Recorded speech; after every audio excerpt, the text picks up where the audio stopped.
সামনের দিকের রাজনীতিটা অনেক চ্যালেঞ্জিং। এত অল্প সময়ে যে সংগঠনটি দাঁড় করানো গিয়েছে সেটা আসলে আমরা মানে ভাবিনি যে আসলে এত দূর তারা পারফর্ম করবে। এবং এনসিপি যে নতুন একটা রাজনীতিক ধারা বাংলাদেশে আনতে চেয়েছে সেখানে আমি মনে করি যে যুবশক্তি একটা বড় গুরুত্বপূর্ণ ভূমিকা পালন করছে এবং এর সাথে সংশ্লিষ্ট আহ্বায়ক সদস্য সচিব মুখ্য সংগঠক যারা আছেন তারা নিরলস পরিশ্রম করে আমি মনে করি যে তারা আজকের এই পর্যায়ে আনতে পেরেছেন। তাদের প্রতি আমার একটা কৃতজ্ঞতা, জাতীয় নাগরিক পার্টি এনসিপির পক্ষ থেকে কৃতজ্ঞতা।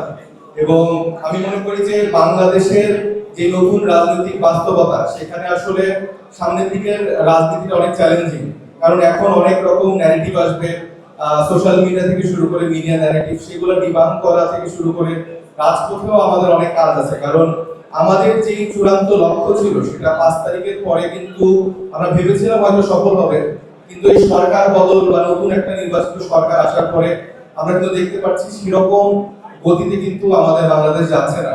আমাদের দায়িত্বশীল অনেক মন্ত্রী যারা আছেন, আলাউদ্দিন ভাই থেকে শুরু করে যারা মন্ত্রীর দায়িত্বে আসছেন, তারা যেভাবে আসলে জুলাই গ্রহণ করার কথা ছিল, জুলাই সনদকে বাস্তবায়ন করার কথা ছিল, সেই দিকে না হেঁটে বরঞ্চ সাংবিধানিক অনেক মারপ্যাচ তারা দেখাচ্ছে।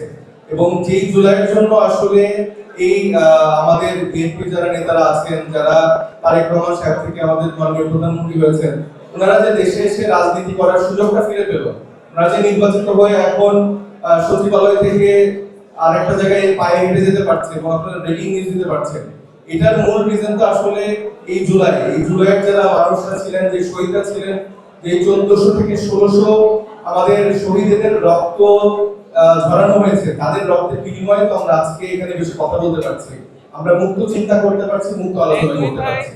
তো আমাদের প্রত্যেকটা রাজনৈতিক দলকে এই শহীদের আত্মত্যাগের কথা ভোলা যাবে না। শহীদের স্পিরিট, শহীদের আত্মত্যাগের যে বিনির্মাণের যে বাংলাদেশের চিন্তা আমরা করেছি, সেটাকেই বাস্তবায়ন করাটা আমাদের মূল লক্ষ্য রাখতে হবে। এবং সেই লক্ষ্যে যুবশক্তি, ছাত্র শক্তি, শ্রমিক শক্তি থেকে শুরু করে এনসিপির সহযোগী যতগুলো সংগঠন আছে, অঙ্গ সংগঠন আছে, আমরা চেষ্টা করব বাংলাদেশের হয়ে, বাংলাদেশের মানুষের জন্য আমরা আমাদেরকে উজাড় করে দেওয়ার জন্য। এবং প্রতিটি ইউনিটে সামনে স্থানীয় সরকার নির্বাচনের একটা ব্যাপার আছে, আপনারা জানেন যে স্থানীয় সরকার নির্বাচনের জন্য আমরা সাংগঠনিকভাবে প্রস্তুতি নেওয়ার কথা বলেছি। আমি মনে করি যে এখানে আপনারা প্রত্যেকের এলাকায় যারা যারা সাংগঠনিকভাবে কাজ করছেন এবং নিজেদেরকে গুছিয়ে নিয়েছেন, আপনারা চেয়ারম্যান, মেম্বার বা অন্যান্য যে স্থানীয় সরকার নির্বাচনের পদগুলো থাকে সেটার জন্য আপনারা প্রিপারেশন নেন।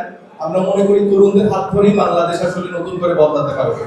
এই যারা আমাদের সিনিয়র যারা আছেন তাদের রাজনৈতিক জায়গাটাতে একটা রিটায়ারমেন্ট দরকার, কারণ তাদের চিন্তার সাথে আমাদের একটা বড় গ্যাপ আছে এবং একটা জেনারেশনাল গ্যাপ আছে।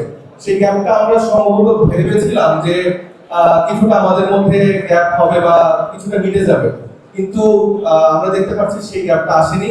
এই জন্য আপনারা প্রত্যেকে স্থানীয় সরকার নির্বাচনের জন্য প্রস্তুতি নেন।